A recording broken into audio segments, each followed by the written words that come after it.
Good morning, friends. All of you have already studied about three black elements in our previous class. General properties of three black elements such as action with hydrogen, oxygen, metals, etc. Today,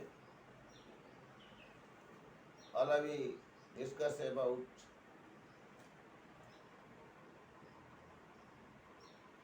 further part except properties of general properties of the elements of the block. Before starting the topic, two questions are given, that is in text question. In text question, question number 1. Why are pentahalides more covalent than trihalide? And question number 2 is why is BiH3 the strongest reducing agent among all the hydrides of group 15 elements? Answer question number 1 is why are pentahalides more covalent than trihalide? Pentahalides more covalent than trihalide. Trihalide के comparison में पेंटाहालाइड अधिक covalency क्यों show करती है? तो ये question का जो आंसर है, higher the positive oxidation state of the central atom, it will have more polarizing power. Oxidation state जितना अधिक होता है, पोलराइजिंग पावर उतना ही अधिक होता है, और पोलराइजिंग पावर जितना अधिक होता है, कोवैलेंट कैरेक्टर उतनी ही अधिक होती है.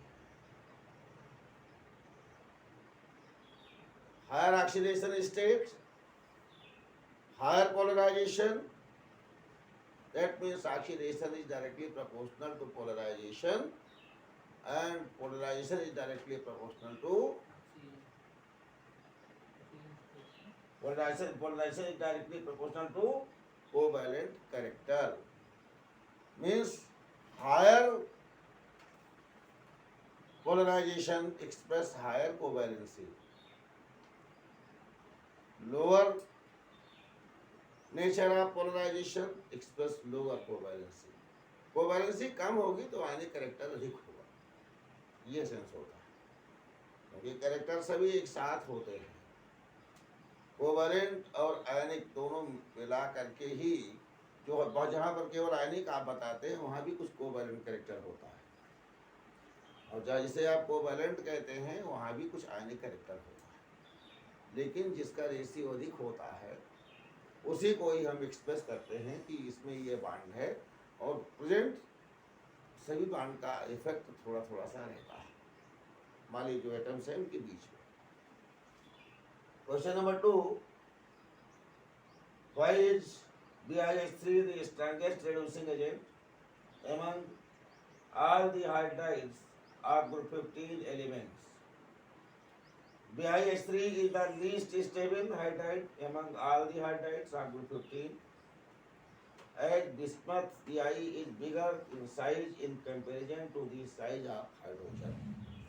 बिस्मथ की जो साइज है वो हाइड्रोजन के कंपैरिजन में बहुत अधिक होती है, बड़ी होती है, और बहुत अधिक होने के कारण इसकी जो स्टेबिलिटी है वो बहुत कम होती है, और रिजल्ट ये होता है कि बिस्मथ अपने हाइड्रोजन को आसानी से रिलीज कर देता है, और हाइड्रोजन रिलीज करता है तो हाइड्रोजन जहाँ जुड़ता है उसका रिडक्शन हो जाता है, और जिसका रिडक्शन हो जाता है वो ऑक्सीडाइजिंग एजेंट कहलाता है, और जिसका ऑक्सीडेशन हो जाता है वो रिड्यूसिंग एजेंट कहलाता है. Loss of hydrogen is called as oxidation. BiH3 becomes oxidized easily, so because by loss of hydrogen, so it is called as strongest reducing agent among all the among the hydrides of all the other elements of this group. हम लोग अब next point पढ़ेंगे आज है nitrogen की preparation. Nitrogen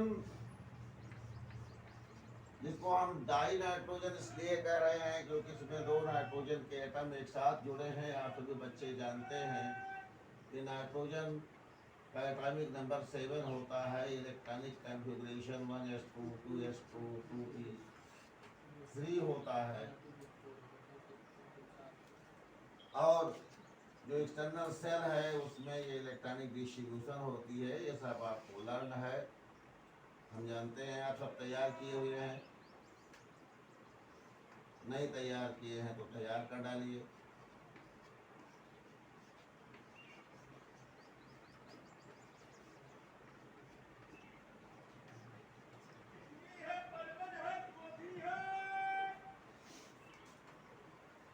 और इस प्रकार से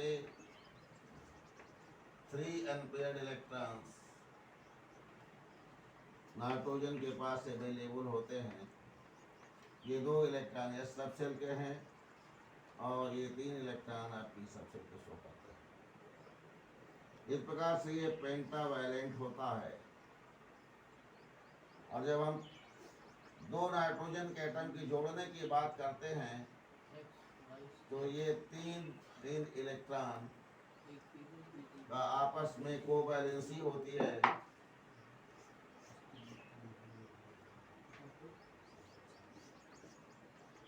ये दोनों एलिमेंट के 5 and 5 इलेक्ट्रॉन्स जो आउटर मोस्ट शेल में, उसमें 3 and 3 electrons taking place in bond formation and forming N2 molecule like this one. This is the basic concept, and I think so that all of you must be memorized. Please revise all these points.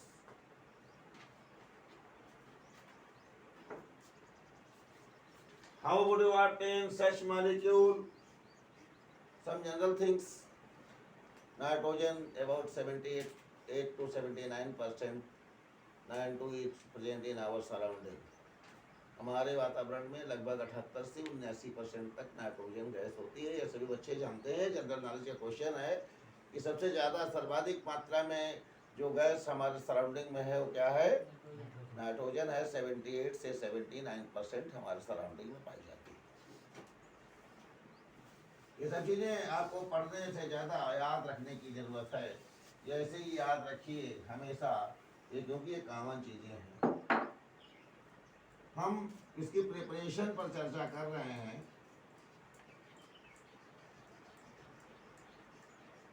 कुछ general preparation method दिया गया है कि आप कैसे prepare करेंगे nitrogen gas. तो preparation के लिए आप देख रहे हैं अमोनियम क्लोराइड और सोडियम नाइट्राइट NH4Cl और NaNO2 को एक साथ लेकर के गर्म किया जाता है तो हम लोगों को ये NaCl मिल जाता है। ये 4H और 2O मिलकर 2H2O बना लेते हैं। और ये 2 नाइट्रोजन, एक नाइट्रोजन ए और एक नाइट्रोजन ए, दोनों मिलकर के N2 बना लेते हैं। रिएक्शन को याद करने का ये सब तरीका होता है कि रिएक्शन को जब आप लिखिए तो आप देखते ही समझ जाइए कि NaNO2 का मतलब सोडियम नाइट्राइट है, ये अमोनियम क्लोराइड है। अमोनियम क्लोराइड और सोडियम नाइट्राइट की रिएक्शन कराएंगे, ये NaCl के साथ, ये 4H, 2 ऑक्सीजन के साथ और ये दोनों N एक साथ जुड़ करके N2 गैस का निर्माण करेंगे। तो ये रिएक्शन में लिखा जाता है NaCl प्लस 2H2O और प्लस N2। ध्यान देने की चीज़ होती है, छोटी छोटी चीज़ें बच्चे हमारे नहीं समझ पाते, लेकिन केमिस्ट्री में बहुत छोटी छोटी चीज़ें बहुत इम्पॉर्टेंट होती हैं। सॉलिड है ये NaCl, इसके नीचे सॉलिड लिखना चाहिए। ये लिक्विड होता है पानी, इसके नीचे एल लिख देना चाहिए, और ये गैस होता है, इसके नीचे गैस लिख देना चाहिए। ये भी सॉलिड है और ये भी सॉलिड है, ये भी ध्यान देना चाहिए। प्रोडक्ट जो हमारा बनता है सॉलिड को सबसे पहले लिखना चाहिए, लिक्विड को उसके बाद लिखना चाहिए, और गैस को सबसे बाद में लिखना चाहिए। ये सभी चीज़ें छोटी छोटी चीज़ें हैं, लेकिन बहुत महत्वपूर्ण होती हैं। इससे पता लगता है कि आपने कितने सिंसियरली कोई चीज़ को पढ़ा है, और आपके टीचर ने आपको कितना सिंसियरली कोई चीज़ बताया है। तो ये बहुत छोटी छोटी बातों पर आप ध्यान दिया जरूर करिए। अब इसको लैंग्वेज में अगर आपको लिखना है तो जानते हैं कैसे लिखेंगे। When ammonium chloride is heated with sodium nitrite, nitrogen gas occurs according following reaction। हमको यहाँ पर NaCl और H2O जरूर मिलता है, लेकिन एट द सेम टाइम हम यहाँ NaCl की प्रिपरेशन नहीं पढ़ रहे हैं, ये हमारा बाई प्रोडक्ट है। हम किसी भी काम के लिए जब जाते हैं तो हमारा एक मेन प्रोडक्ट होता है, और उस मेन प्रोडक्ट में अगर हमको कुछ साइड में वर्क मिल जाते हैं तो हम उसे बाई प्रोडक्ट कहते हैं। उसको हम लिखते और बताते नहीं। मैं एग्जाम्पल के तौर पे बताऊं कि मैं अगर कहीं जाता हूं, सपोज करिए कि मैं कल अपने बच्चे के एग्जामिनेशन के लिए एक जगह गया, और बच्चे का एडमिशन कराना था एक शहर से दूसरे शहर। तो उस शहर में जाकर के फिर हमने अपने दो रिलेटिव्स थे उनसे मुलाकात कर लिया, और उसी शहर में हमारे दो अपने फ्रेंड्स थे उनसे भी मुलाकात कर लिया। तो हम ये नहीं कहते कि जैसे कोई हमसे पूछेगा आप कहाँ गए थे, तो हम ये नहीं कहते हैं कि अपने फ्रेंड से मिलने गए थे, या हम ये नहीं कहते कि अपने रिलेटिव के यहाँ गए थे। क्योंकि मेरा जो मेन मोटो है वो क्या है, हम तो एडमिशन कराने गए थे, लेकिन साइड में वो मिल गया, साइड में वो भी काम हुआ, लेकिन जो मेन था वो हमारा जो है उसी को हम हाईलाइट करते हैं। कोई कंफ्यूजन? तो ये हमको, हम भले ही NaCl भी पा रहे हैं, H2O भी प्राप्त कर रहे हैं, लेकिन हम इसे एक्सप्रेस लैंग्वेज में नहीं करते। केवल ये कहते हैं when ammonium chloride is heated with sodium nitrite, nitrogen gas is obtained, reaction held as below। बहुत करते हैं तो आप इसका नाम लिख देते हैं, अमोनियम क्लोराइड, सोडियम नाइट्राइट, और वो भी कोशिश ये किया जाता है कि जिन कंपाउंड्स के नाम आपको याद ना हो उनके नाम जरूर लिख दिया करिए, और तब तक लिखते रहिए जब तक आपको याद ना हो जाए। बेसिक कॉन्सेप्ट इसका यही है। बार बार लिखने से आपको फार्मूले के साथ साथ केमिकल का नाम भी मालूम हो जाता है। केमिकल का नाम यह है, उसका केमिकल फार्मूला ये है। तो सोडियम नाइट्राइट और अमोनियम क्लोराइड को हीट करने पर इस प्रकार से आप नाइट्रोजन गैस ऑब्टेन करते हैं, और हम समझते हैं कि रिएक्शन ऐसे ही याद हो गया होगा। दूसरा तरीका यह है कि आप अमोनियम क्रोमेट को गर्म करिए तो आपको नाइट्रोजन गैस प्राप्त होती है। हमारे बुक्स में भी ये प्रिंटिंग्स में गलतियां होती हैं, छापने वाले लोग से प्रिंटिंग में गलती हो जाती है कि हमारे राइटर से गलती हो जाती है। ये हम इस पर कोई कमेंट नहीं करेंगे, लेकिन जबकि ये कंसेप्ट बेसिक है कि सॉलिड को पहले, लिक्विड को बाद में, और गैस को सबसे बाद में लिखना चाहिए, अगर तीनों हमें प्रोडक्ट के रूप में मिल रहे हों। लेकिन यही गलतियां हम पढ़ाते तो हैं, लेकिन वही गलतियां जब स्वयं की बारी आती है हम कर जाते हैं, तो फिर बाद में करें चलो कोई बात नहीं है, लेकिन एक गलत तरीका है। हमारे NCERT जैसे बुक में जो गलतियां हमको मिलती हैं तो मुझे तकलीफ होती है, लेकिन मैं आई कांट डू एनीथिंग। बस इतना जरूर कह सकते हैं कि फॉल्ट किसी से भी हो जाता है, हम उस फॉल्ट को अपने हिसाब से करेक्शन भी कर सकते हैं, करेक्शन कर लिया करें। किसी से भी हो गलती हो सकती है, हमसे भी हो सकती है, मैं कोई बहुत बड़ा गलती प्रूफ नहीं हूँ। Ammonium chromate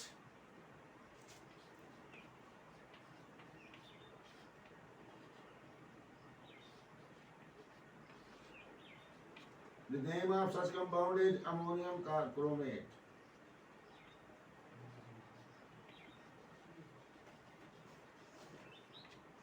Ammonium chromate when heated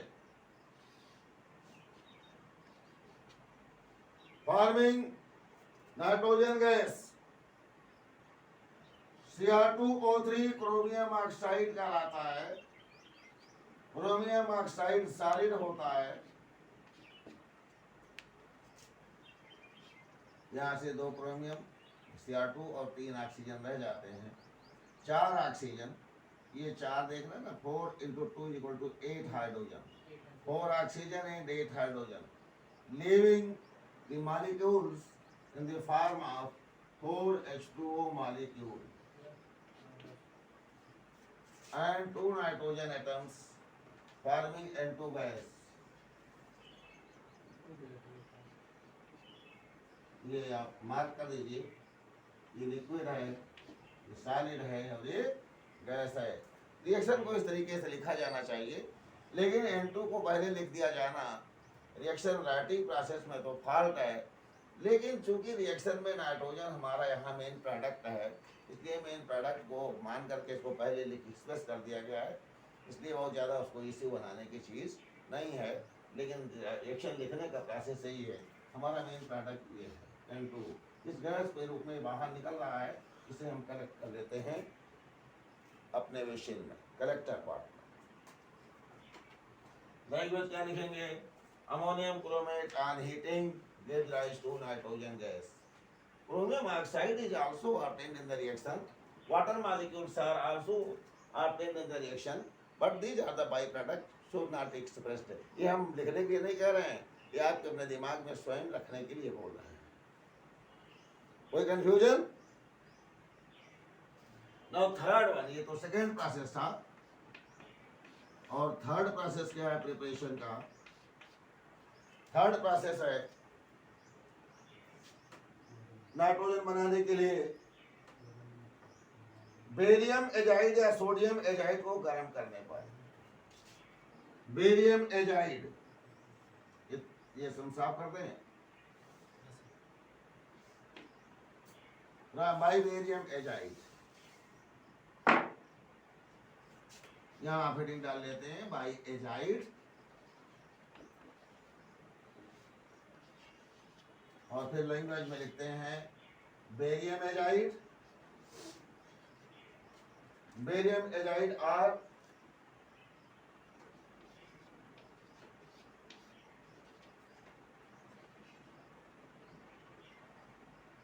Na(N3), ये सोडियम एजाइड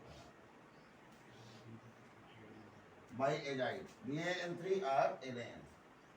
लैंग्वेज में लिखते हैं when barium azide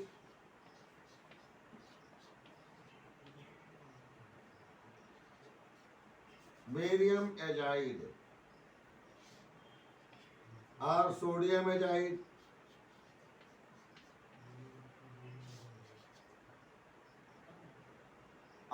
are heated, forming their nitride as well as N2 gas according following reaction.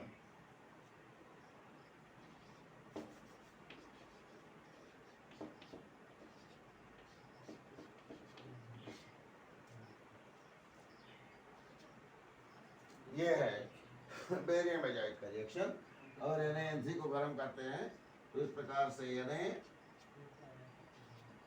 और प्लस 3N2।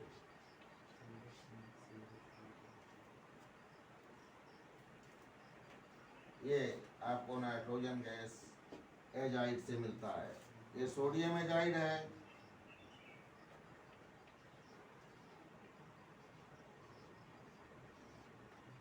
और ये बेरियम एजाइड।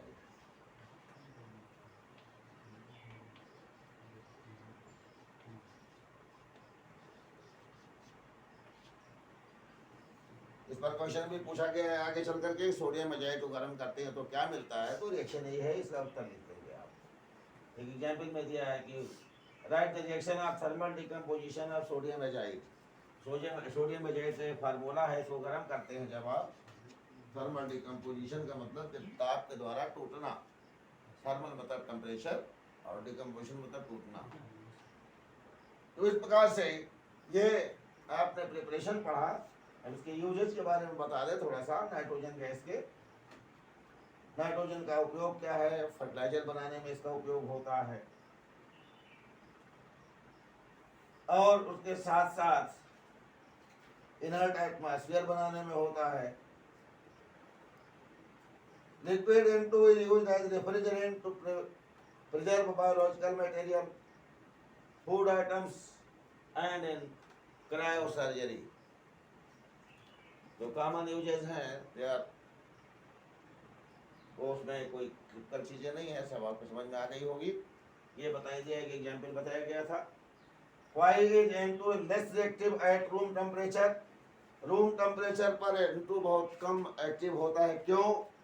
इसका रीजन हम आपको भी बता देते हैं आज ही। N2 में अभी आपको हमने बताया था शुरुआत में ही कि 3 बांड होते हैं। तो बांड की जो डिसोसिएशन एनर्जी है वो बहुत हाई होती है, जिसके कारण ये इजीली अपने केमिकल रिएक्शन में पार्टिसिपेट नहीं करता। Dissociation energy of N2 molecule is very high.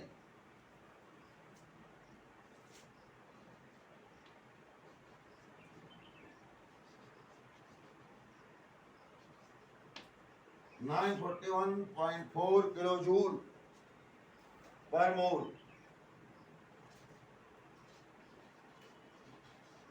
ये है dissociation enthalpy.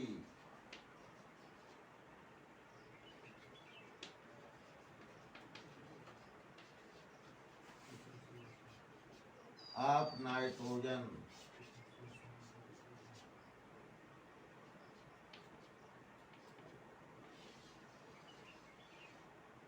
due to presence of triple bond in it,